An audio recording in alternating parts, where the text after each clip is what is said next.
Alors, l'appel, je vois que Jacques vient d'arriver. Valérie. Hugues Brissot. Présent. J'ai un truc. Non, Alors, Sarah Berg absente, pouvoir à Didier Mézières. Pascal Martin. Présent. Sylvie Bocobza. Didier Mézières. Sabine Jamet.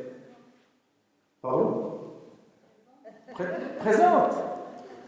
On t'accueille avec plaisir, Sabine. Bienvenue parmi nous. On a dit qu'on ne disait rien, donc on ne dit rien. Christophe Vandenec est absent. Pouvoir à Michel Fraioli. Dominique Nocture. Daniel Dess. Michel Fraioli. Roger Hadot. Grace Ribeiro. Sylvain Benayoun absent, pouvoir à Sylvie Bocobza. Karine Gauthier-Génaud absente, pouvoir à moi-même. Laurent Graft. Radia Tiglit absente, pouvoir à Hugues Brissot. Yvan Dewer. Anne Souty. Grégory Philippe absent, pouvoir à Anna-Maria Cheta. Sophie Baquet. Jacques Bayeux. Anna-Maria Cheta. Gilles Deveau. Clarisse Paulet, je ne l'ai pas vu. Je n'ai pas vu? Non, je n'ai pas vu.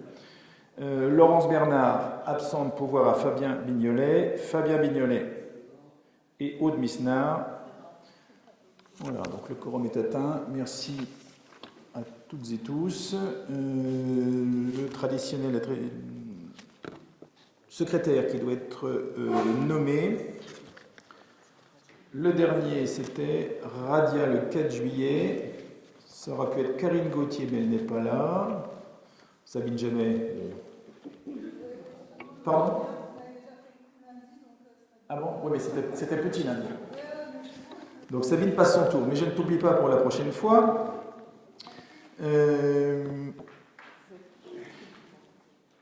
Anna. Je vois que tu ne l'as jamais été. Es-tu d'accord? Y a-t-il quelqu'un qui s'y oppose? Voilà. Merci à toi de ta proposition. Tu es nommé secrétaire de séance. Alors, deuxième précision avant d'en venir à l'approbation du procès-verbal. Il nous faut retirer un point de l'ordre du jour, qui est le point numéro 3, parce qu'il a déjà été présenté en conseil municipal au mois de janvier.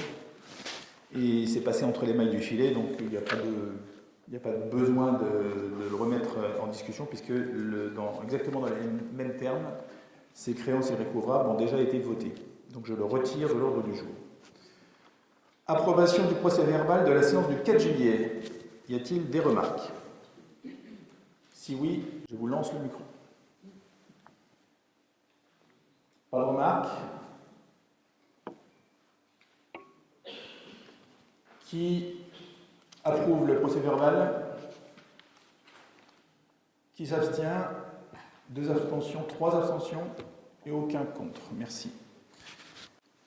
Quelques décisions qui ont été prises depuis le 4 juillet. La numéro 34, signature d'une convention relative à l'intervention de l'association Valar Carnelis sur le site du 21 rue de Paris, du 10 juin 2024 au 31 décembre 2024. Décision numéro 35 du 10 juin, signature d'un avenant numéro 2 à la convention relative à l'intervention d'un chantier participatif sur le même site du 21 rue de Paris par l'association Intramuros.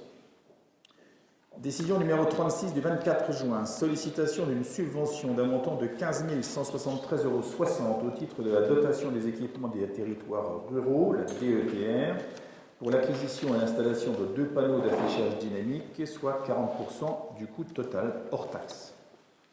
La décision numéro 37, signature d'un contrat de location d'un appartement situé au 1 rue Noir-Aviard dans un agent communal pour une durée de 3 ans à compter du 5 juillet, renouvelable une fois, loyer mensuel de 440 €. Décision numéro 38, cotisation annuelle des familles pour l'action jeunesse de Viarme pour l'année 2024-2025 est fixée à 10 € et la participation financière des familles est fixée à 5 € par activité.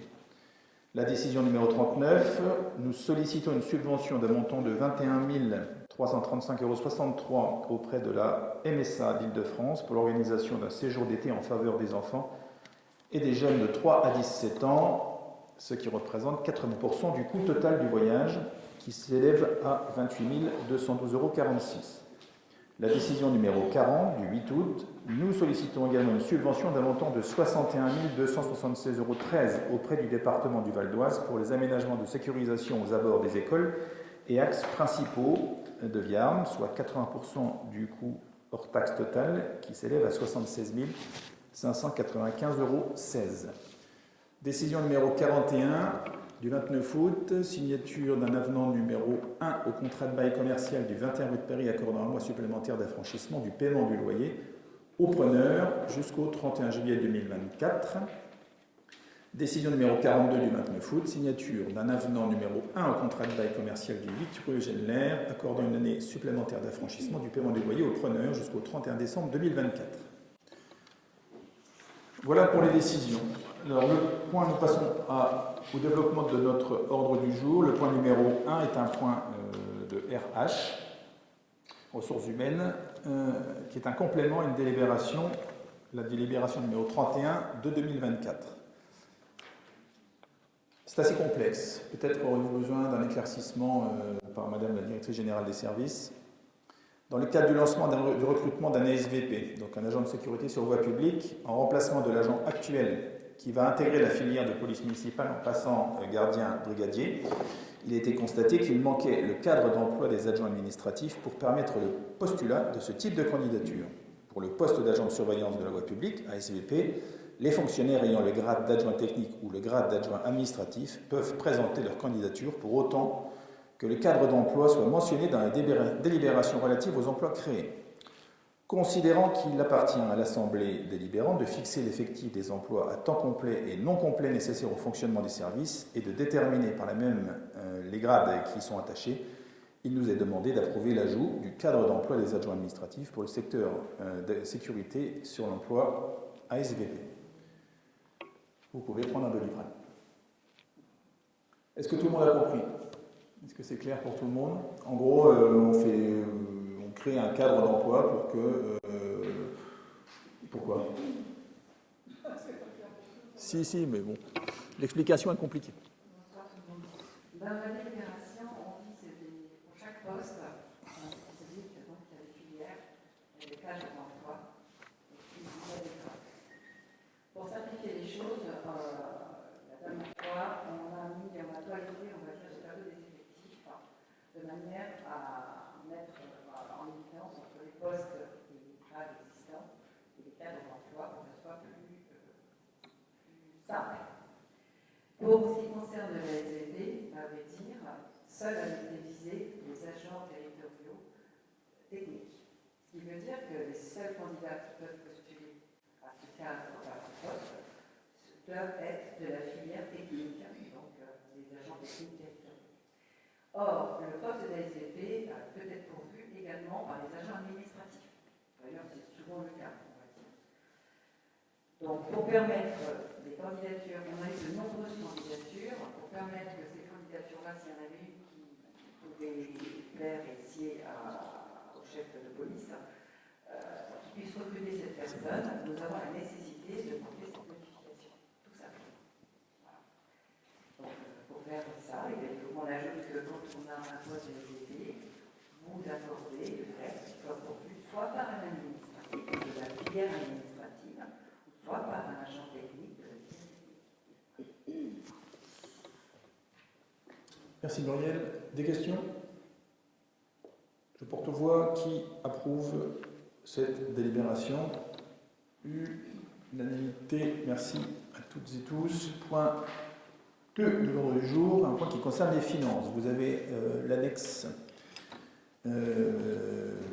qui est jointe au document, qui est le tableau qui résume la décision modificative sur laquelle nous allons échanger maintenant. Je vous rappelle qu'un budget vit, vous le savez, vit au jour le jour durant l'année et que des dépenses ou des recettes arrivent qui n'étaient pas prévues et la décision modificative sert à mettre tout ça en ordre dans les comptes, ne serait-ce que l'exemple de l'église, on en reparlera tout à l'heure.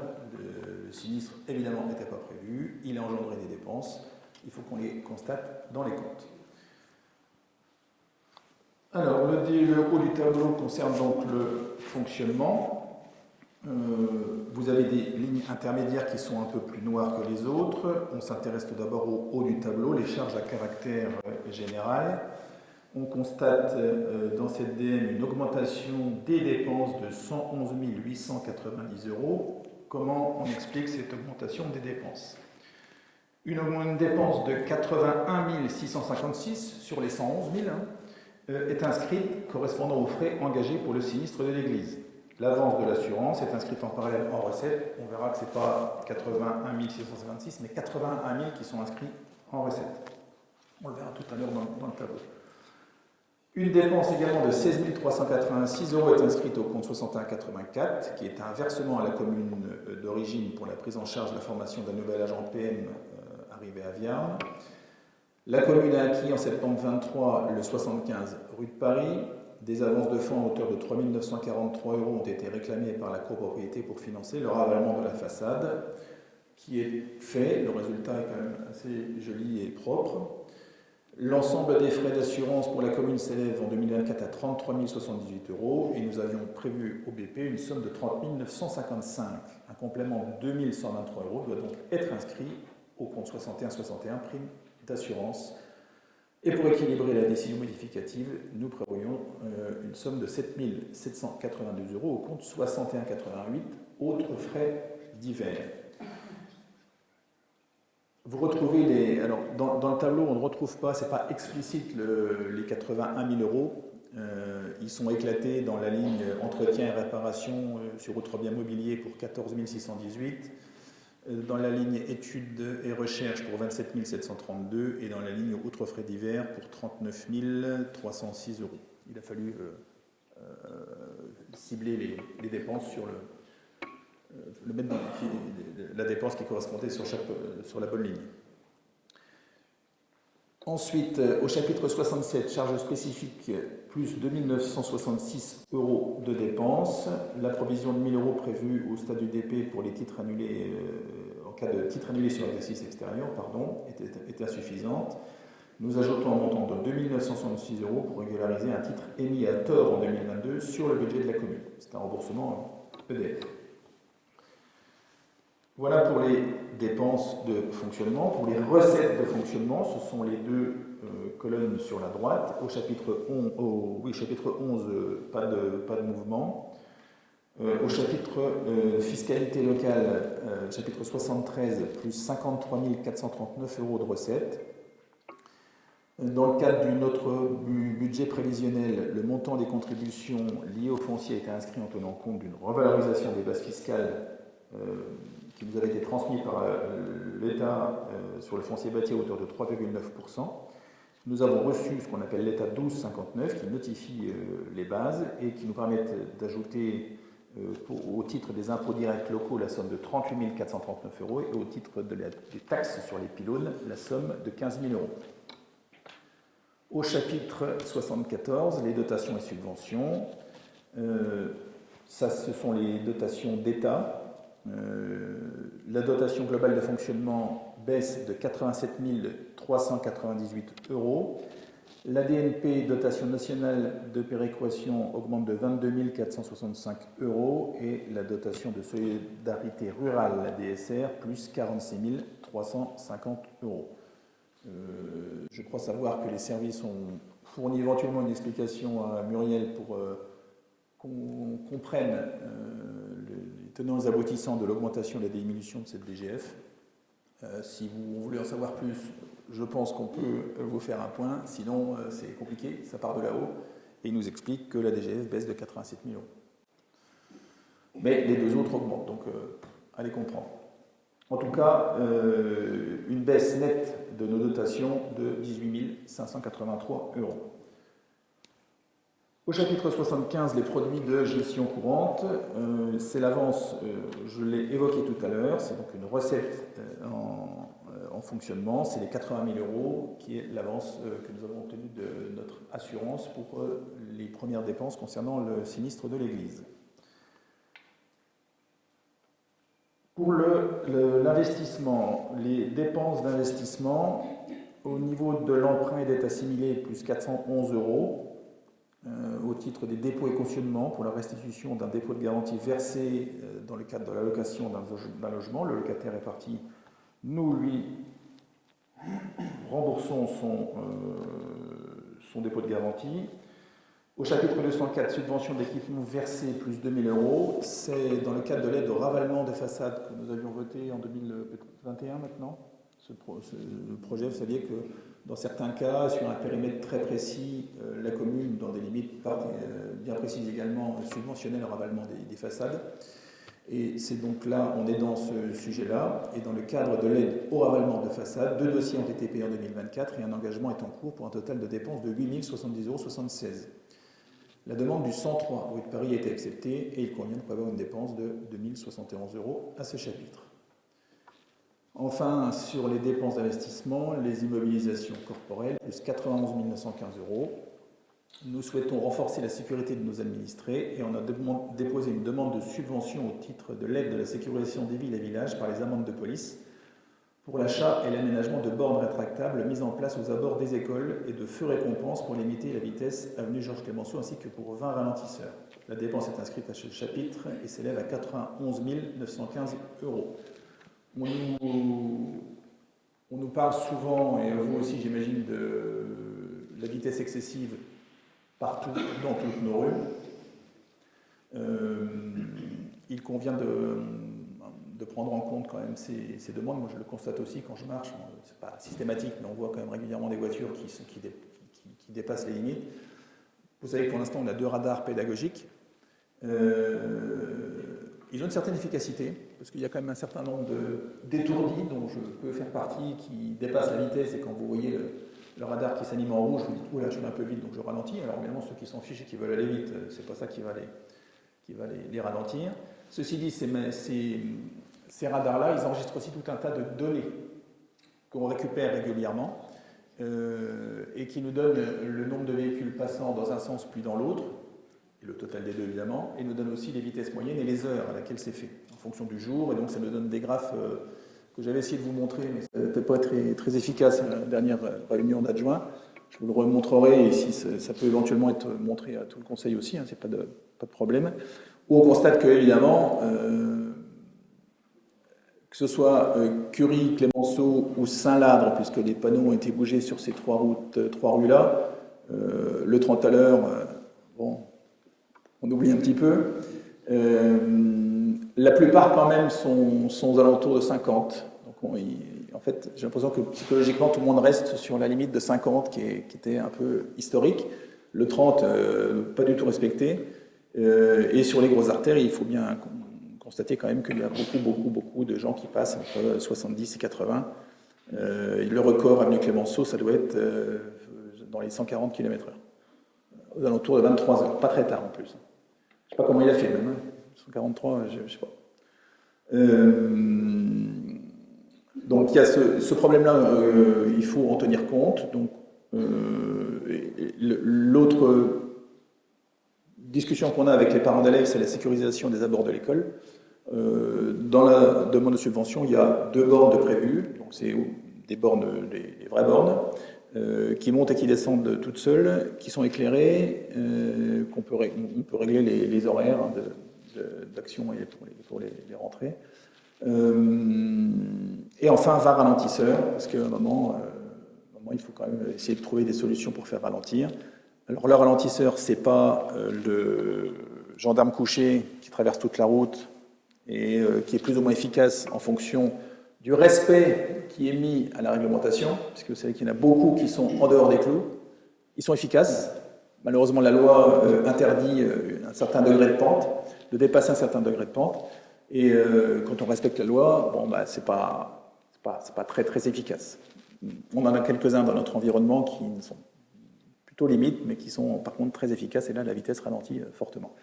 Donc là, il s'agit de ralentisseurs, c'est type coussin berlinois, mais en goudron. Donc ils restent sur place. Ils sont plus raides que les coussins berlinois, et c'est pas mal quand il y en a 2 l'un à côté de l'autre, un petit peu décalés, on ne peut pas y échapper. Le 2 roues peut y échapper, mais la voiture ne peut pas.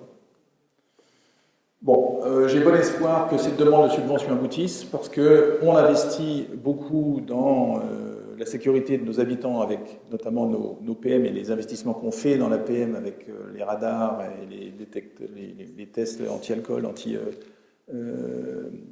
anti-drogue et compagnie. Et pour les communes en dessous de 10 000 habitants, nous ne percevons rien de tout ce travail qui est fait par les policiers. C'est-à-dire qu'ils mettent des amendes, ce n'est pas la ville qui les perçoit du tout. Ça part dans un pot commun, et c'est vrai pour toutes les villes de moins de 10 000 habitants, ça part dans un pot commun qui est géré par le préfet. En général, le préfet le rend au département, et le département finance des actions de prévention routière pour les communes. Donc nous, vu ce qu'on investit, j'ai passé quand même quelques coups de fil pour dire, messieurs, ça serait bien si on nous rendait un petit peu le travail, l'effort qui est fait par nos PM pour assurer la sécurité autour des écoles et puis faire absolument ralentir dans les rues, puisque visiblement, malgré les contrôles radars, les gens ne veulent rien savoir.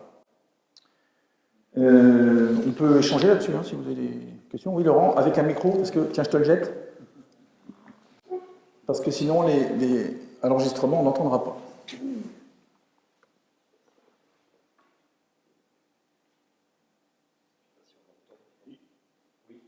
Non. Oui. Oui, moi je trouve que c'est une bonne chose d'installer des ralentisseurs. On en a déjà un certain nombre dans la commune. Là où je suis étonné, c'est le nom.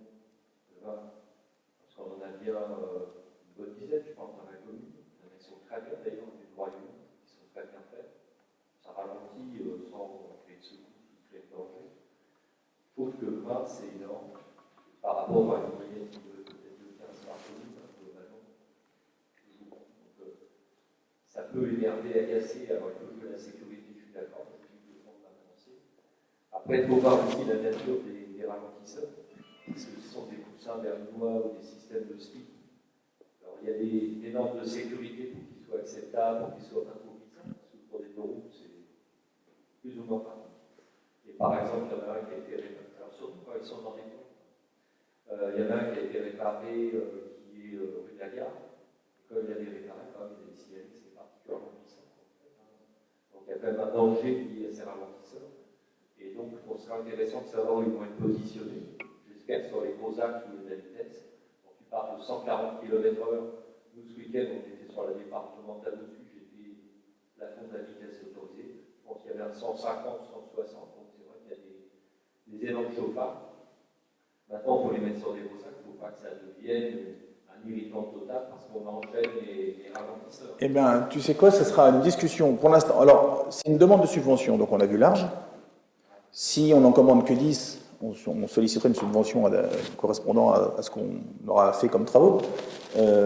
Pourquoi 20 Donc, d'abord, pour avoir une subvention, pour avoir assez grand. Et puis, pour l'emplacement où ils seront posés n'est absolument pas défini aujourd'hui ni décidé. Mais pour aller pas dans ton sens, il y a beaucoup de petites rues qui se plaignent. Alors, est-ce qu'il faut le faire ou pas, j'en sais rien. Ça se plaint Jules Ferry, j'ai des courriers. Ça se plaint au Moncel. Ça se plaint rue Pierre et Marie Curie.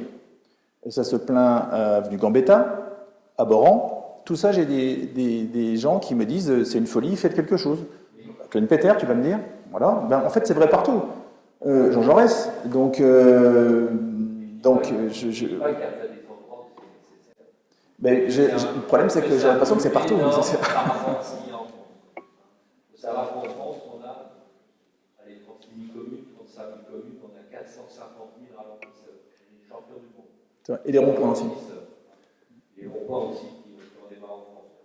Dit qu'il pourrait être. Moi, j'aimerais bien savoir où ils vont être installés, parce qu'il ne faut pas que ça soit un méritant. Il faudra quand même regarder la régularité leur conformité à ces ralentisseurs, parce qu'il y a beaucoup d'endroits en France où ils ne sont pas conformes, comme tu l'as dit. Alors, pas chez nous, il y en a pas. Des questions de hauteur, de pente, alors, au-dessus de 8%, c'est interdit, je crois. De virage, etc. À Clémenceau, on n'a pas le droit d'en mettre. C'est en pente, il y a trop de pente, on ne peut pas mettre de ralentisseur à Clémenceau. C'est là où il y a la vitesse. Ouais, mais on n'a pas le droit d'en mettre parce que la pente est. Voilà. Donc, il y a eu des jugements prévus l'administratif au mois de juillet de cet été. Ils ont fait retirer carrément. Donc, ça devient des associations Mais nous, On va faire attention. ils seront forcément aux normes et les entreprises rechignent, ne veulent pas d'ailleurs, sauf peut-être quand on insiste beaucoup, mais ne veulent pas dépasser les normes. Les 3 qui ont été refaits, on a repris les ralentisseurs de l'avenue de Royaumont, parce qu'ils commençaient à partir un peu à brioche, une période cette expression, les petits pavés. C'est qui? C'est Roger qui me dit ils ont enlevé les ralentisseurs, il n'y en a plus. Alors qu'il y en avait, mais avec la pente légale. Et avec la pente légale, c'est-à-dire qu'une voiture peut passer à 60-70. Il ne va pas décoller. Donc en fait, on prévient aux gens, attention, il ralentissez, mais celui qui veut aller vite peut y aller. Donc c'est... Ce que je veux ajouter aussi, c'est que moi je ne vois pas tant que ça la police municipale, mais c'est les apports des autres. De temps en temps, je vois la gendarmerie au rond-point vers la gare, alors qui flash du dépassement de 50 km/h, mais c'est pas bien. On ne va pas dire que c'est peut-être là où il y a le danger maximal. J'aimerais bien vous écouter par la Alors ça verbalise beaucoup, trop au goût de certains qui se font prendre. Les radars, il y en a en moyenne 2 par semaine, sauf que, je ne sais pas s'il y en a déjà vous qui les ont croisés, mais une séance radar, ça dure 20 minutes, parce qu'au bout de 10 minutes, ils sont grillés. Donc, oui, on les voit pas 2 fois par semaine en moyenne et 20 minutes, et puis ils s'en vont. Ils font un point fixe, mais ils rangent le radar parce que ça ne sert plus à rien. Par contre, ce qui est important, c'est qu'ils soient sur place et qu'ils soient vus. Ça, c'est important. Avec micro pour Jacques.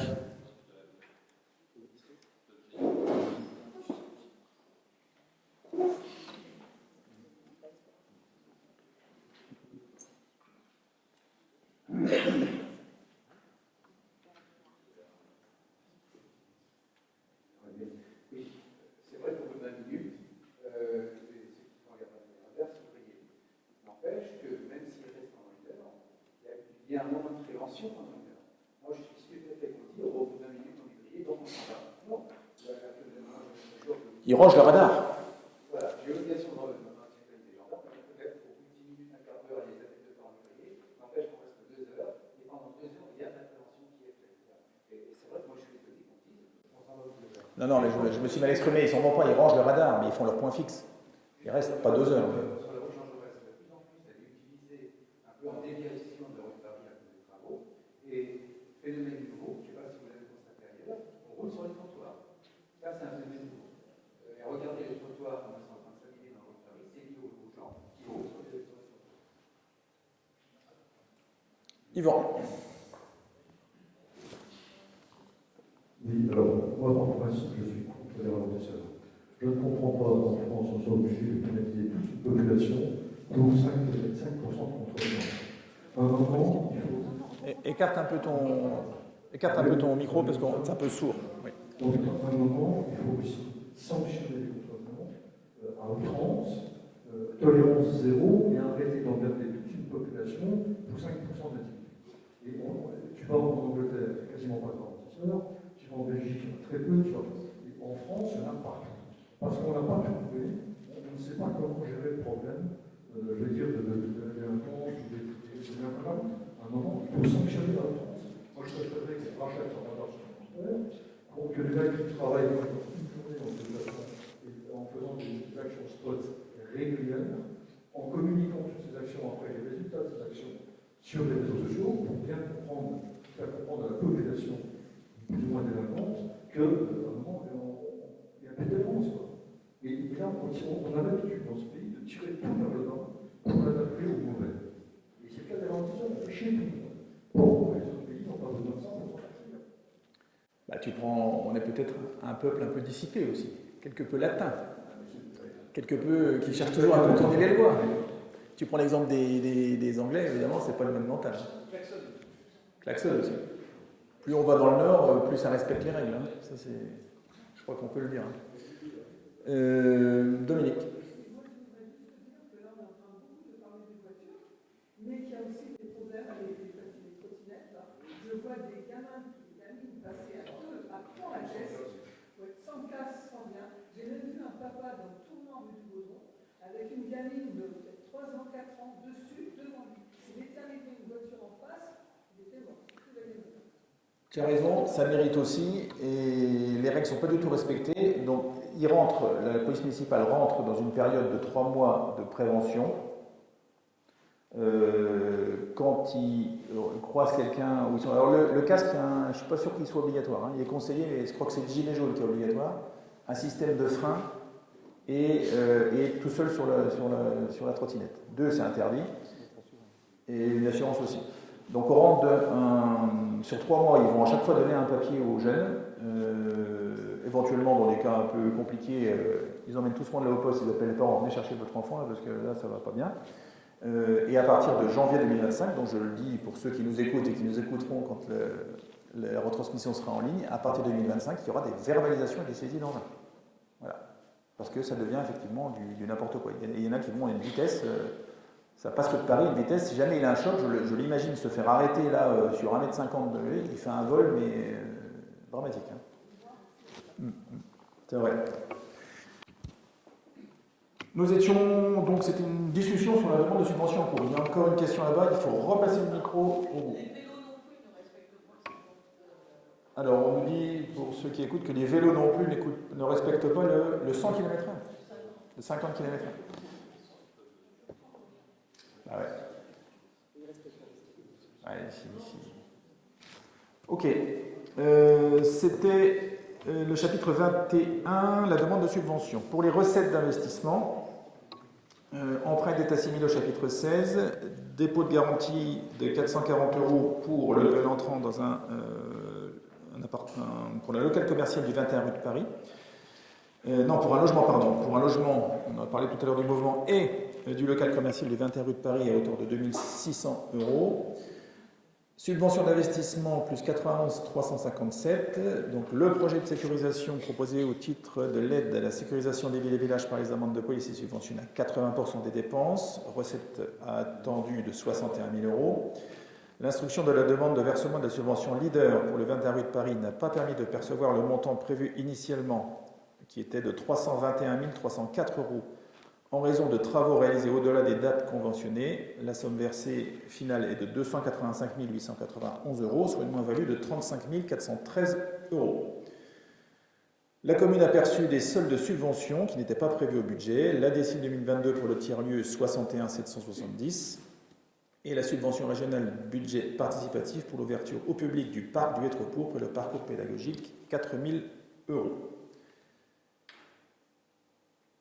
Voilà pour la décision modificative qui est donc équilibrée en recettes et en fonctionnement. Elle représente un total de 209 253 €. Et en dessous, on vous rappelle quelques impondérables à hauteur de 24 133 € qui ont été réalisés nécessitant un transfert de crédit au sein du chapitre 20. La prévision pour la maîtrise d'œuvre relative à l'extension de l'accueil de loisirs de 50 000 € a été diminuée pour permettre le règlement des dépenses suivantes, donc a été diminuée malgré notre volonté, mais le dossier a du mal à démarrer. Et cette somme-là sera remise au budget évidemment l'année prochaine.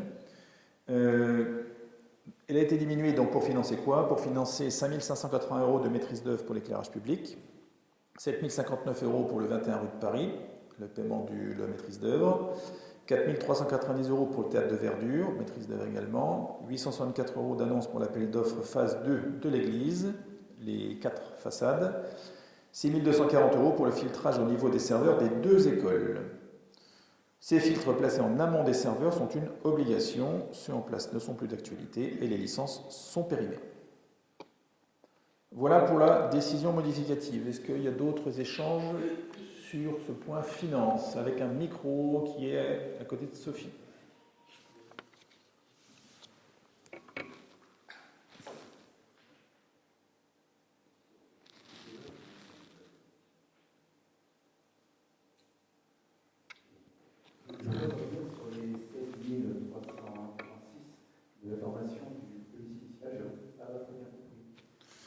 Alors c'est pas la forme. Les 16 386. Oui, 16 386, c'est cette ligne-là. Hein. J'ai cru comprendre que c'était la formation. Non. Pas les 16 000, c'est la FIA. Oui, mais Mais- c'est la formation. Oui, c'est le rachat, c'est bien ça. Bon, alors, on parle bien de la même chose. C'est la formation initiale. Voilà, c'est le recrutement de notre 8e et dernier ou 9e et dernier policier municipal pour répondre aux demandes des autres communes. C'est très compliqué de recruter, on l'a dit un certain nombre de fois, donc on l'a repris alors qu'il avait fait sa formation dans une autre commune qui était Boran-Bruyères, je ne sais plus. Dans une autre commune, non, dans l'Oise, hier. Et la loi dit que quand un policier mute moins de 2 ou 3 ans après, je ne sais trop quoi, bref, la commune qui reçoit doit rembourser la formation à la ville qui l'a formé, en gros, en prorata. C'est ce qu'on a fait. Là, par exemple, alors, de toute façon, on ne peut pas y échapper, parce que là, par exemple, la SVP dont on a parlé tout à l'heure, qui prend le poste de brigadier, est partie en formation, et là, nous la payons à plein. Donc, en fait, ça revient un peu... On paye sa formation qui dure 2 ans. Ben non, on l'a pas trouvé. On l'a pas trouvé. Et ils sont plus chers au niveau salarial aussi. Donc l'un dans l'autre, finalement, la décision a été prise, alors que oui, c'est pas négligeable, hein, c'est clair. D'autres questions? Je porte aux voix qui approuve la décision modificative. Alors, qui s'abstient? 1. Qui est contre? 3. Une abstention et 3 contre. Merci à vous. Point suivant, donc c'est le point numéro 3, l'admission non valeur qui a été retirée de l'ordre du jour. Nous passons à l'urbanisme. Je passe la parole à Hugues Brissot pour la session de la parcelle C116.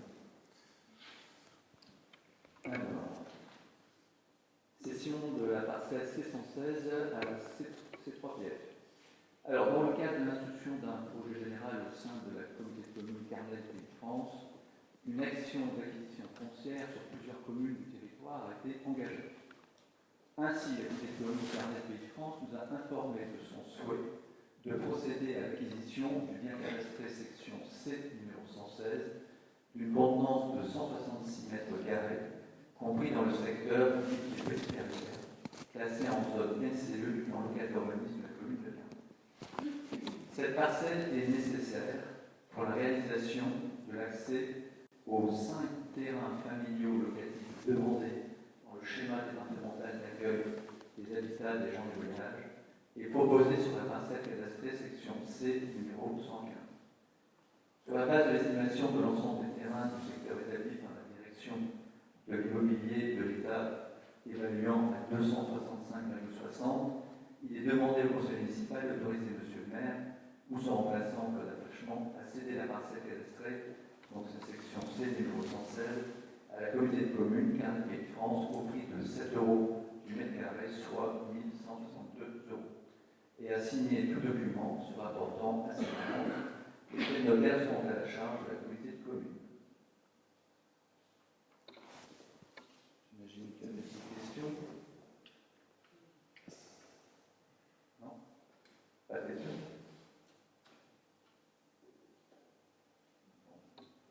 Porte au vote. S'il n'y a pas de questions, on va effectivement porter au vote. Alors, qui est contre? Alors, 3, 3. 2. Alors, 2 contre. Qui s'abstient? 1. Qui s'abstient? Abstention? Non, non. Qui s'abstient? Ah, là, d'accord. Ah, je crois. Abstention. Ok. Merci. Tu gardes la main. Je garde la main. Alors, une petite rectification de la délibération prise concernant la vente d'un passage communal entre les parcelles AH287 et AH288. Lors de la séance du 4 juillet 2024, le conseil municipal a délibéré pour la désaffectation et la vente de ce passage communal. Cependant, une modification à la délibération prise est nécessaire, car il est indiqué que les frais inhérents à cette cession seront à la charge de l'acheteur. Alors, il avait été décidé que ces charges seraient finalement à la charge de la commune. Il est donc demandé au conseil municipal d'autoriser M. le maire ou son remplaçant, en cas d'empêchement, à signer tout document se rapportant à la cession de ce terrain au prix de 8 440 € dans les conditions énoncées ci-dessus. Alors j'avoue, je suis en partie fautif, car c'est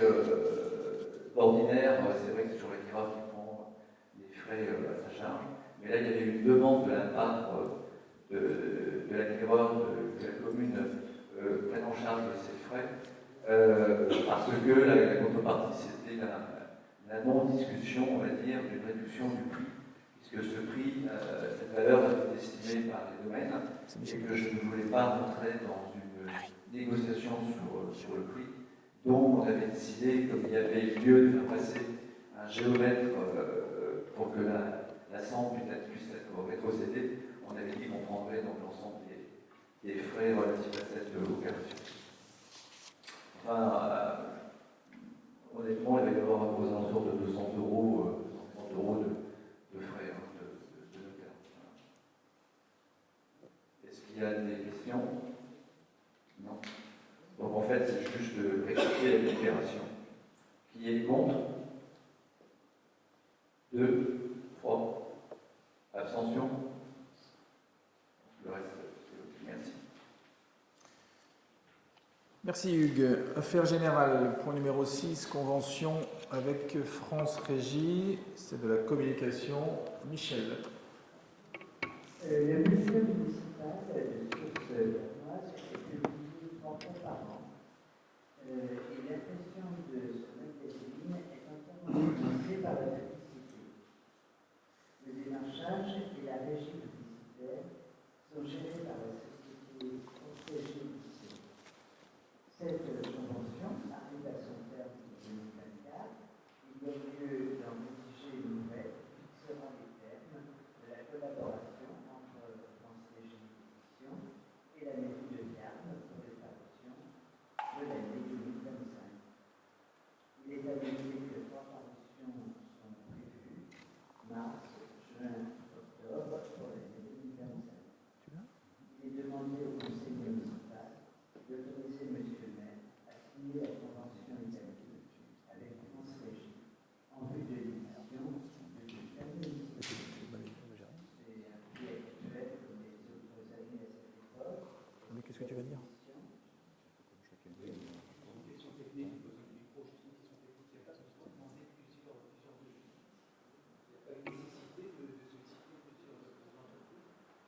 Alors, attends, la demande de Jacques, c'est pourquoi il n'y a pas de mise en concurrence, c'est ça? Donc, demande de Jacques pour les gens qui nous écoutent. Pourquoi n'y a-t-il pas de mise en concurrence? Il n'y a pas de but à faire puisque le magazine a Le bouquin de C3PF, il n'a pas regardé. Il y a d'autres questions. Alors, y a-t-il des abstentions? Non. Contre? Non. Donc, merci à l'unanimité. Merci Michel. Point numéro 7, vous savez que chaque année, nous avons certains rapports représentés de fonctionnement. En général, c'est souvent les syndicats. Daniel pour le CITEV, avec Sylvie pour Trior ou pour le CIECAO. Donc ça sera le mois prochain. Là, un court rapport, c'est nouveau depuis l'année dernière, je crois, d'activité du fonctionnement de la communauté de communes Carnel Pays de France. Hugues. Voilà.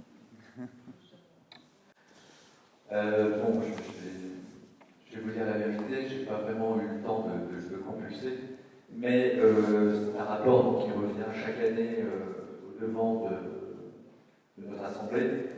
On l'avait pas mal regardé l'année dernière, et en fait, il est toujours constitué un peu de la même façon. C'est-à-dire, on nous parle évidemment du budget de la CP3F, mais aussi de ce qui a pu être fait et réalisé au cours de l'année 2023 jouée. Donc c'est toujours intéressant de regarder, mais honnêtement, il y a tellement d'informations que certains trouveront, je dirais, certaines réponses à leurs questions. Il y a pas, on me dit aussi, enfin on remet à l'activité, notamment le CRTE par exemple, mais on parle de services techniques de la petite commune, le bâtiment en lui-même, notre siège social, les travaux qui ont pu être réalisés, terminés ou encore en cours. Voilà, donc consultable. Hein, je ne sais pas si certains ont dû le consulter avant le conseil. Tout simplement, il n'a pas été, vous n'avez pas eu le temps de consulter, il est toujours consultable, je crois, pendant un certain temps. Oui, tout à fait. Je vous rappelle que notre maire est toujours vice-président de tout ce qui concerne le commerce pour la communauté de communes. Je ne sais pas si tu veux dire quelque chose à ce sujet, s'il y a quelque chose, je dirais, de particulier qui se soit écoulé au niveau de l'année 2023. Non. Non, au niveau du commerce, du commerce et des entreprises en général, s'est tenu la semaine dernière à Baillet un salon basé sur la transition énergétique pour toutes les activités économiques de l'Interco. C'était un salon numéro 1, c'était très intéressant. Beaucoup de stands, une quinzaine, une vingtaine de stands, mais en même temps, il y a à peu près deux professionnels par activité. Il y avait la CCI, la CMA, quelques syndicats des bâtiments. C'était très intéressant et on a une vraie difficulté pour mobiliser les acteurs des commerces de proximité. Il y va quand même de nos centres-villes et de la dynamique de nos centres-villes. Et s'il est vrai qu'il y a une 50-60 d'années, à mon avis, très peu de communes s'investissaient dans le commerce de proximité parce que tout simplement il n'y avait pas les grandes surfaces et il y avait encore moins le développement du commerce sur Internet. Donc toutes les concurrences étaient peu ou prou équivalentes. Il y avait plusieurs bouchées à la gare, plusieurs bars, ils étaient tous à peu près à la même taille, c'était tous à peu près la même activité. Donc après, c'est que le meilleur gagne, la concurrence pouvait jouer. Maintenant, les commerces de proximité, en phase 2, qu'est-ce qu'ils ont? Ils ont l'AGMS, depuis 1963, je crois, la première, en Essonne, qui n'a cessé son développement depuis 50 ou 70 ans, et puis depuis les années 2000, surtout Internet, les achats sur Internet qui croissent de plus de 20% par an. Je pense que tout le monde ici a déjà acheté sur Internet. Et plus ça va, moins on trouve les produits qu'on cherche en magasin, donc plus on va sur Internet, etc. C'est une bulle qui se nourrit elle-même. Et si on n'est pas proactif dans nos centres-villes, je crois que les commerces se paupériseront de plus en plus et n'auront aucun avenir face à ces deux géants qui sont capables d'investir des milliards que sont les entreprises du net ou la GMS, qui elle-même a été attaquée par le net et qui est obligée de se réinventer maintenant. Elle se réinvente avec des malls géants où on ne va plus avec son caddie faire les courses sous un hangar, on va dans un endroit où il y a de l'entertainment, comme on dit, c'est-à-dire il y a des cinémas, vous avez des restaurants, vous avez un tas de magasins et vous avez quand même la grande surface collée au bout pour faire vos courses. Donc d'où l'importance de réaliser ce salon au sein de l'intercommunalité pour justement essayer de mobiliser et de montrer aux commerces de proximité qu'on est aussi nous là pour eux, parce que nos centres-villes, c'est extrêmement important. Les gens de Bellois qui étaient là savent de quoi je parle, puisqu'il y a 70 ans, Bellois avait des commerces, maintenant on n'en a plus, tous les petits villages n'en ont plus, et nous, ça commence à nous chatouiller, le niveau de l'eau monte, c'est aussi pour ça qu'on investit beaucoup dans notre centre-ville, parce que, et vous avez tous remarqué par la restauration, parce que c'est par justement le plaisir de venir dans le centre-ville que d'autres commerces viendront se greffer après si on arrive à avoir une offre de qualité. Bon, ça c'est pour le travail que j'essaye de faire au niveau intercommunal, qui est très compliqué, parce que les commerces s'identifient à leur commune, mais rien à faire pour qu'ils s'identifient à l'intercommunalité. Il y a un an ou deux, on avait fait le tour des commerçants avec les agents de l'Interco pour dire est-ce que vous savez qu'une Interco et comment elle s'appelle? Évidemment, personne ne savait nous dire quel était son nom et à quoi elle servait. C'est un peu, voilà. Pour l'instant, les commerces de proximité restent au niveau communal. Tu veux rajouter quelques petits points? Je vais rajouter quelque chose pour Sylvie. Une page qui vous intéressait sur les dépôts sauvages. Et là aussi, ça reste un constat, c'est lamentable, malgré tout ce que l'on peut faire comme effort. Je vois un volume traité, 917 tonnes d'amiante, 11 tonnes de pneus. Voilà, tout est chiffré. On sait, je dirais, ce que tout ça coûte aussi à la petite commune, parce que le coût de l'enlèvement, c'est un coût. Hein? Tu veux? Micro. Ah, Sylvie veut le micro.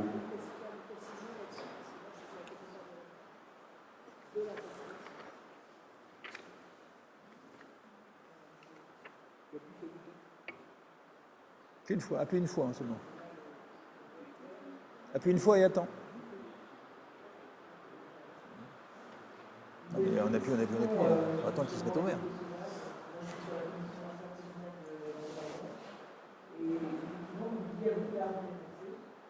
Non seulement il y a beaucoup d'harmonisation, mais Approche ton micro. ils mettent des actions en place dont là on vient de regarder un peu avec notre commune.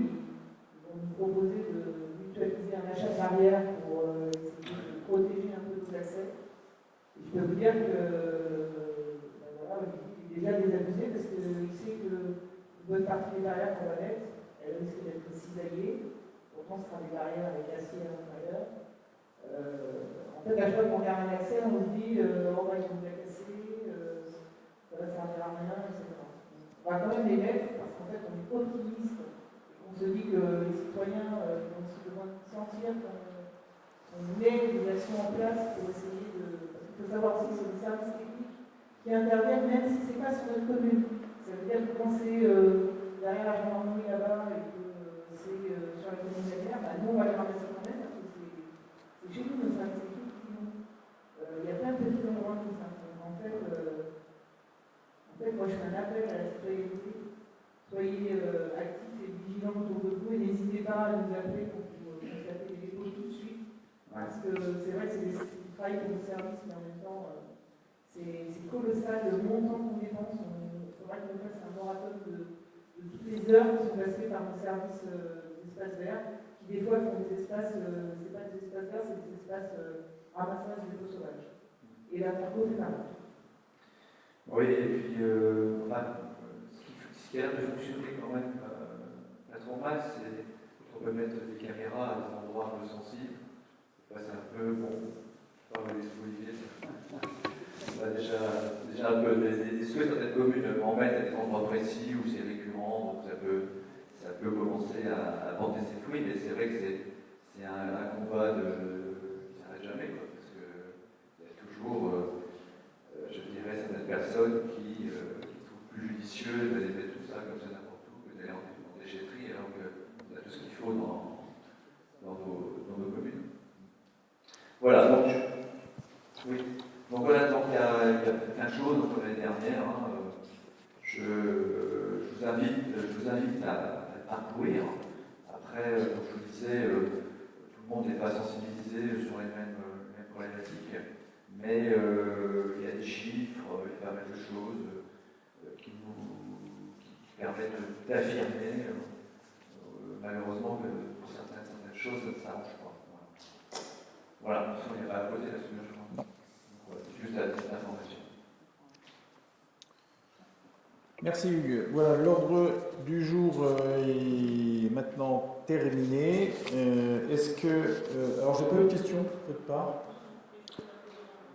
Alors, vous pouvez la poser oralement et si on n'a pas la réponse vous sera apportée la prochaine fois. Est-ce que... prenez un micro, s'il vous plaît. D'accord. Vous avez eu froid. On se donne une demi-heure d'échange. Oui.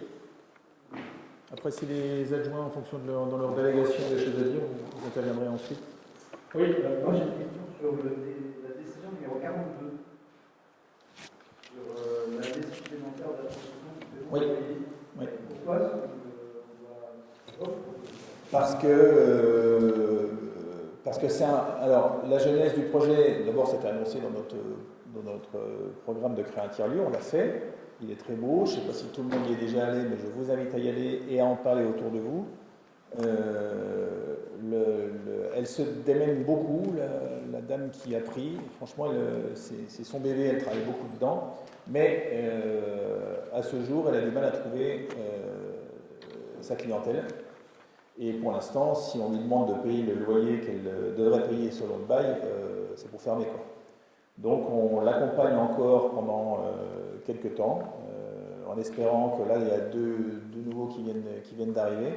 Voilà. On espère qu'à un moment, elle va avoir suffisamment d'activité de chiffre d'affaires pour commencer à payer son loyer. Donc c'est pour l'accompagner encore, puisque Je vous rappelle que c'est nos locaux, qu'on a participé à hauteur d'une centaine de milliers d'euros à la rénovation, qu'elle-même, c'est un très beau projet qu'elle a monté, où elle a mis elle-même de l'épargne et elle a été très bien subventionnée à hauteur de 80% pour un certain type de dépenses par la région. Donc c'est un projet qui a été appuyé et par la région et par nous. Donc on l'accompagne en espérant qu'elle puisse prendre son envol et payer son loyer. Est-ce que c'était pas une logique avec 50% du loyer? Si. Ben, on y est toujours, mais on recule le début. Elle ne paiera pas. Et si elle commence et je l'espère, à payer son loyer à partir de janvier 2025, je crois que ce ne sera pas 100% de loyer. Ce sera ce qu'on avait prévu. Oui. C'est même 33, 50 et 100. Hein. 33, 50 et 100. Alors, ce n'est pas des minces loyers, hein, la surface est grande. Hein. On parle d'une trentaine de milliers d'euros annuels. Hein. Donc, il faut quand même dégager de l'activité. Donc, j'espère que c'est ça, 33. Donc, c'est pour ça, à un moment, ça ne sert à rien d'exiger un loyer si elle n'a pas les moyens de nous le verser. Hein. Autant l'accompagner parce qu'elle est sérieuse et parce qu'elle travaille et parce qu'elle y croit. Et puis, à un moment, on sera obligé de tirer les conclusions. Ça fonctionne ou ça ne fonctionne pas, mais à un moment, il faudra bien que. Voilà, autre question? Sur les adresses postales à l'ordre. Vous avez raison, il ne faut pas lâcher. Il ne faut pas lâcher, vous obtiendrez un jour bien de cause. J'espère bien. J'ai encore eu des colis qui ne sont pas arrivés chez moi. Oui. On nous a expliqué que c'est parce que la poste nous avait mis en écrit. Alors, il y a un truc en cours, Muriel, là. Il y a un truc en cours, là, le public. Donc, on ne peut pas non plus avoir d'Internet. Parce qu'on n'est pas connu. Alors, le problème, rappelez-nous le problème. Que votre adresse n'est pas connue. Alors, qu'est-ce qu'il faut qu'on fasse pour qu'elle soit connue? Le 101 est connu, le 100 n'est pas. Vous avez mis des numéros? Vous avez mis... Ils ne sont pas connus. Il n'y a pas de moi, c'est que si jamais on veut Internet, il faut qu'on ait un papier de la mairie comme quoi on habite bien au 100. Oui. Et sur le cadastre, à regarder sur le cadastre, et sur le cadastre, ce n'est pas marqué. Ça date de 21 quand même, ça fait 3 ans.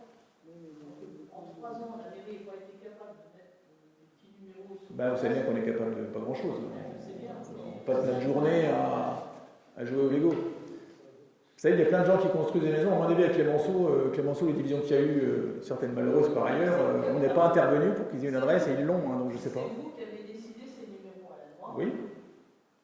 Ça serait bien que ce soit marqué sur le cadastre. Je ne sais pas. Muriel, allez-y. Le cadastre n'est pas au sein de la mairie qui est modifié. J'ai déjà envoyé à plusieurs reprises la délibération qui faisait état de la numérotation.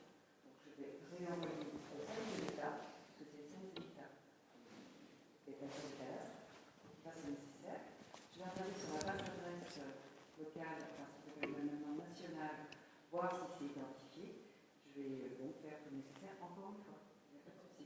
Pourquoi le 101 est reconnu? J'en sais rien, madame la ministre, je ne m'occupe pas du cadastre, je ne peux pas vous dire. Je fais le nécessaire à mon niveau.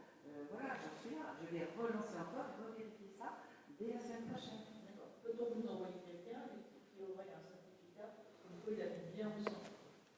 Oui, mais je veux dire, ça ne changera pas. Parce que je ne sais pas, vous pouvez l'envoyer, il peut donner son attestation. Pour qu'on lui fasse une attestation, parfois il va bien dans son centre. Mais normalement, il est censé avoir un arrêt de numérotation. Non, Il valide. ça ne suffit pas quand vous demandez un prix d'une ligne téléphonique.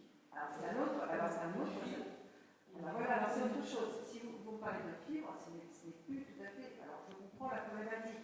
Dans ce cas-là, il faut aller sur le site de la Classe Fibre. Déjà, il y a un endroit où on regarde en fait sa recherche par adresse et on est avec un particulier et on demande et on fait le nécessaire. Je veux bien l'aiguiller s'il a besoin de le faire, cette personne-là, c'est sans aucun problème, mais ce n'est pas forcément un problème d'adresse. Ça permet de ne pas être reconnu même sur la cartographie de Val Fibre. Mais ça, s'il ne fait pas sa demande à Val Fibre, ça ne peut pas se résoudre. Donc là, je veux bien par contre aussi l'aider à ce sujet-là. Vous voyez, il y a un site sur la Val Fibre. S'il y va, il verra et il cherche particulier, il rentre son adresse, ils verront s'il est reconnu ou pas, puisqu'on a une PSN sur ce site-là. Je vais regarder tout ce détail-là et je vais regarder tous ces détails-là. D'accord? Mais dans tous les cas, sachez que pour le cadastre, j'ai fait le nécessaire, j'ai en service de l'État déjà à plusieurs reprises. D'autre part, un remerciement, le trou dont la mairie devant Pive et sur votre territoire a enfin été bouché. Ah, on progresse. On progresse. Ben, on prend de la bouteille, on travaille. Les adjoints, si vous avez des choses à dire sur vos délégations, il faut redonner les micros, s'il vous plaît. Monsieur Vignolet, le micro. Merci. Sylvie, Michel, Pascal. Eh ben, on va commencer par Dominique, puisqu'elle est sur le trajet. Dominique et Sylvie ensuite. Ton micro ne fonctionne pas, je crois. Si? Est-ce qu'il est vert? Donc, décision de votre entourage public, une sollicitation d'une subvention pour l'organisation d'un séjour d'été. Est-ce qu'il y a moyen que le curé souhaite avoir une subvention de demander une subvention? Il faut que tu écrives à la MSA, tu as vu, on s'adresse à la MSA. Il faut que tu écrives à la... Ah, je sais pas si tu es éligible. Je sais pas du tout.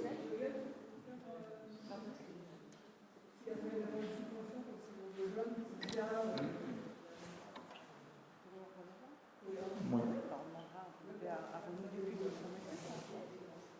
Alors, on a dans ces jours, donc je voudrais rappeler à la population qu'il y a possibilité d'inscrire des jeunes pour le séjour en Irlande du 12 avril au 18 avril 2025. Donc ils peuvent se renseigner en mairie, donner leur téléphone et puis la secrétaire envoie à moi toutes les explications nécessaires. C'est un séjour d'accord des jeunes, logement famille d'accueil, et puis des activités faites en groupe dans la journée et encadrées par le centre jeunesse, par un public, voilà. Ensuite, autre chose, je voulais parler de l'anniversaire du chômage, de voir avec de l'organisme qui aura lieu du 10 au 14 octobre, là, prochainement. On a 43 Irlandais qui vont venir, 10 Italiens, parce qu'on a un pacte d'amitié entre l'Arménien, le Mongolie et l'Italiano. Des festivités au milieu, la population est invitée à venir. Il y a des affiches déjà qui ont été mises dans les panneaux municipaux, certains commerces les ont déjà, donc vraiment des changements, on attend un peu, que certaines affiches partent pour les autres. Voilà. Et bien sûr, vous êtes les bienvenus, en particulier le samedi, il y aura un défilé, sauf s'il y a Stamford, comme on a aujourd'hui. Et puis une animation par la Gabrielle du public et des jeunes gardiens qui a été très appréciée le samedi au théâtre de Londres. Gros investissement par Dominique, comme d'habitude, pour son jumelage, donc 25e anniversaire en octobre. Daniel, tu passes ton tour. Sylvie. Alors, pour rappel, samedi 5 octobre, sur le marché, j'organise un tour de plan. N'hésitez pas à venir avec vos plans, vos graines et à faire des échanges. Il y aura également sur cette matinée-là une herboriste paysanne qui viendra faire des animations. Vous pouvez réserver, il y a une adresse mail sur laquelle vous pouvez vous inscrire.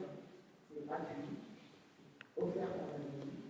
Et ça sera autour des plantes médicinales qui sont sur le droit de la ville. Il sera situé juste en face du toit des temps. Et nous aurons également une association d'environnement qui sera présente sur ce matin-là, pour que les gens justement sur Garde qui souhaitent un petit peu s'investir ou qui recherchent un lieu de rassemblement, venez les rencontrer parce qu'ils cherchent vraiment à s'élargir sur notre commune. Et moi j'avoue que de manière qui s'installe un peu chez nous aussi. Voilà, je passe au voisin. Merci Sylvie. Oui. Didier, tu as quelque chose? Oui. Moi, je peux juste rappeler l'importance de l'UGTB. Approche ton micro, Didier, s'il te plaît. Et l'abondance du GTB le 6 octobre. Et samedi, sur le marché, il y aura un trampoline de nostalgie. Après, je peux parler de Oui. Et on a une personne qui est sérieuse, qui va reprendre l'hôtel avec le cours.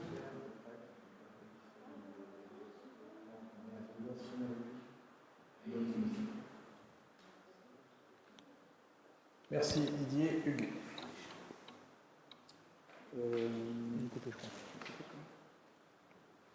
Alors, juste pour faire un petit retour pour notre course de la Carnet-Loise de cette commune qui s'est déroulée il y a presque 2 semaines maintenant, déjà 2 semaines. D'ailleurs, je tiens à féliciter M. le maire pour sa participation et son beau chrono, 53 minutes, je crois, de mémoire, sur un parcours de 10 km 600 qui n'était pas facile, puisqu'il avait été conçu par moi, donc voilà.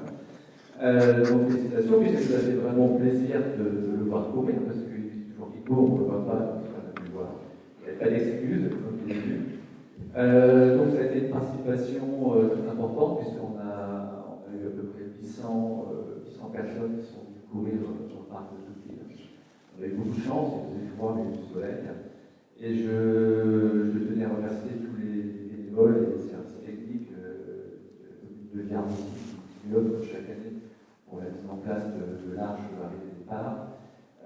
Donc, un grand merci à vous tous, et plus particulièrement pour ceux qui me voient ce soir, donc Pascal qui est passé faire un tour, qui n'a pas couru lui d'ailleurs, Sophie qui nous aide toujours dans cet événement, Fabien qui est toujours aussi depuis le début avec nous. C'est un moment qui est agréable, convivial, et ça plaît beaucoup. Voilà.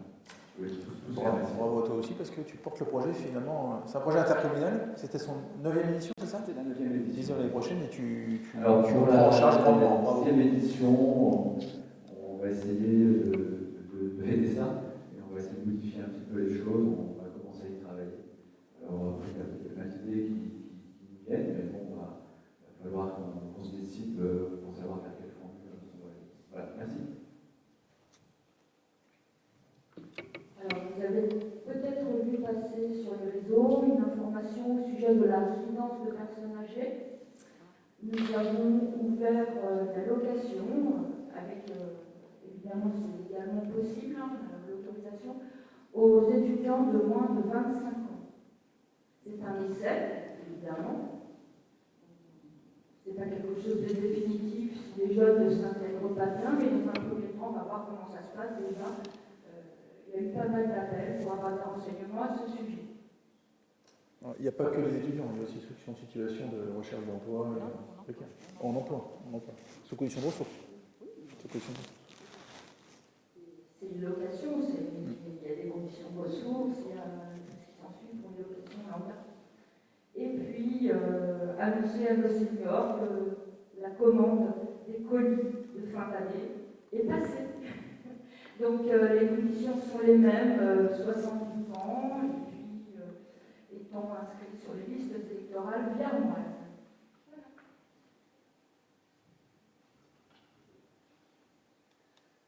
Alors je voudrais faire un retour sur quelques événements passés et faire quelques annonces d'événements qui vont arriver un peu plus tard. Tout d'abord, je vais revenir sur le forum des associations qui a eu lieu le samedi 7 septembre. C'était une assez jolie fête, un beau rendez-vous avec les habitants et près de 54 associations culturelles, sportives, à caractère social, qui venaient de Vierne, mais aussi d'Anières. Je voudrais donc remercier les acteurs associatifs, il y en a ce soir parmi nous, et les services administratifs et techniques, bien sûr.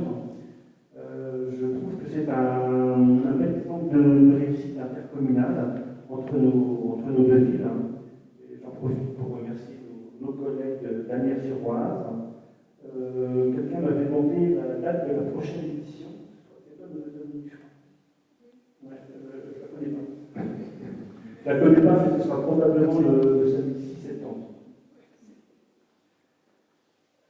Autre satisfaction, le week-end dernier se tenaient les Journées européennes du patrimoine. Donc pendant les 2 jours, nous avons accueilli un flot régulier, il n'y a pas eu de flux à l'instant, mais on a eu un flot régulier de visiteurs qui venaient de Vierne, mais aussi des villes alentours, qui étaient plutôt ravis, curieux et étonnés, parce qu'on a proposé pas mal de choses pour découvrir le Vierne médiéval. Donc il y a des Viamois qui ont rencontré leur Viarme médiévale, ne connaissaient pas, par exemple, le château avec des reproductions, des vues en 3D proposées par Valar Carmélis. Il y a aussi des ateliers de confection de carreaux de pavement, d'autres types virtuels. Et là, je remercie nos amis de Valar Carmélis qui ont réalisé un travail assez exceptionnel pour qu'on puisse se rendre compte de ce qu'était le Viarme à l'époque médiévale. Par contre, j'ai deux petites contrariétés, puisque nous avons dû annuler le spectacle, un spectacle historique et médiéval qui devait avoir lieu le dimanche soir à 17h, spectacle avec l'école de musique, et notamment les classes de théâtre. J'ai pris la décision d'annuler ce spectacle parce qu'en fait les risques météo étaient assez importants et j'avais pas envie de faire déplacer des gens de loin pour un spectacle qui n'avait pas lieu, et notamment des musiciens et des instruments qui sont fragiles. Je regrette aussi que la petite Pelule n'ait pas pu avoir lieu, mais ce n'est que partie remise. Donc je voudrais aussi adresser des remerciements au personnel de la ville, encore une fois, et puis à l'association Valar Carmélis, aux archéologues de l'Institut national de recherche archéologique préventive, et un grand merci à François Gentilly, je ne sais pas s'il nous écoute, mais en tout cas, pour nous écouter. François Gentilly qui nous révèle à chaque fois les richesses de notre passé, c'est quelque chose qui intéresse beaucoup le public. Maintenant, je vais faire une annonce.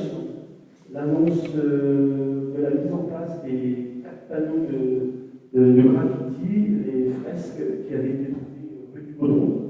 Donc, nous les avons découverts en 2021 et nous avons procédé à l'extraction de ces panneaux sur plâtre en 2022. Actuellement, ils sont en cours d'installation. Ils vont prendre place dans le musée, sur le mur du fond de la grande salle. Un dispositif numérique permettra de comprendre la présence de ces graffitis à Viarme, et on expliquera le contexte historique dans lequel ils ont été dessinés. On va aussi en profiter pour faire une grande exposition, 3 grandes expositions autour de 14-18, dont on fêtera le 110e anniversaire du début de la Grande Guerre. Donc 3 expositions qui sont toutes aussi intéressantes les unes que les autres, qui nous permettront de comprendre ce qu'était Viarme en 14-18, les événements qui sont liés à Viarme, qui sont liés à la Grande Guerre. On comprendra aussi que les graffitis qu'on a découverts à Viarme ne sont pas les seuls. Dans de nombreuses régions de France, et notamment dans la Somme, on a beaucoup de traces qui nous seront racontées, dévoilées par les archéologues. L'inauguration de cette exposition aura lieu le 11 novembre. Et ce jour-là, on essaie de faire aussi un défilé avec des personnes en costume. On a aussi décidé avec Valar Carmélis de réaliser le 24 novembre une journée d'études avec de nombreuses conférences, avec là encore des scientifiques, des archéologues, des historiens, des écrivains qui viendront nous parler de ce sujet. Alors maintenant, je voudrais vous annoncer le programme de ce week-end. Alors, ce week-end, il y a beaucoup de choses qui vont se dérouler. Tout d'abord, Génération Jeu, samedi, de 12h à 18h au Stéphane. Samedi, Jazz en sous-sol, à 20h30, avec l'élément Ninja, dans les 4 châteaux. Il y aura aussi un loto caritatif dans cette salle. Le loto caritatif est organisé par l'association Les Aides de Polo. Vous avez également ce week-end du théâtre, avec des scénettes et des brèves de soir de l'atelier senior du CCAS de Viarme.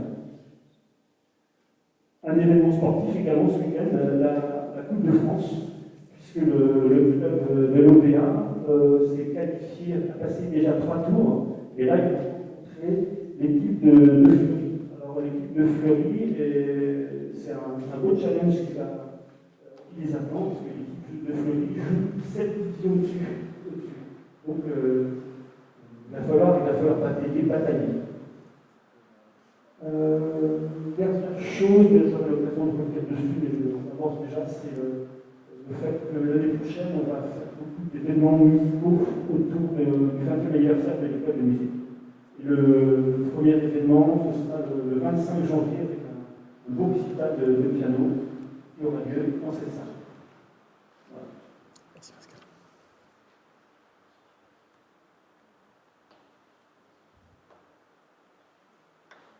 Vous avez trouvé dans vos dossiers devant vous un petit carton, l'inauguration du 21 de Paris. En fait, c'est une invitation. Tous les élus sont invités à venir à 10h ce samedi 5 octobre. On va dévoiler une plaque pour remercier les investisseurs et les financeurs, également tous les corps de métier qui ont contribué à se rénover ce bâti ancien plutôt que de donner un moteur en mettant tout par terre. Et remercier également Intramuros, cette association a contribué bénévolement à remettre à jour, à restaurer ce bâti. Donc je vous donne rendez-vous en même temps que Sylvie, puisque Sylvie sera sur le marché et nous allons faire un pas. Merci Michel, merci à toutes et tous pour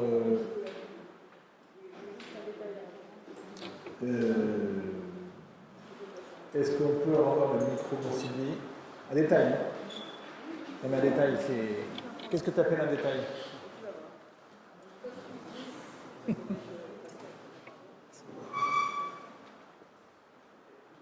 petite précision pour les habitants de Viarmes. L'association Les Aides de Polo, c'est une association qui soutient le don de moelleuses.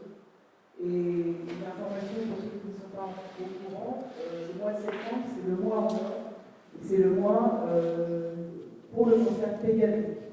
Alors, prenez-moi le don de moelleuses, tous les cancers de En l'enfant. fait, samedi soir, le loto organisé est complet. Il fait carton plein à chaque fois. Mais n'hésitez pas à donner, à participer, à regarder. C'est le mois où vous l'avez. Voilà. Merci Sylvie. Merci à toutes et tous. Passez une bonne soirée. Et on se revoit dans les commissions ou au prochain conseil municipal. Bonne soirée à toutes et tous. Merci.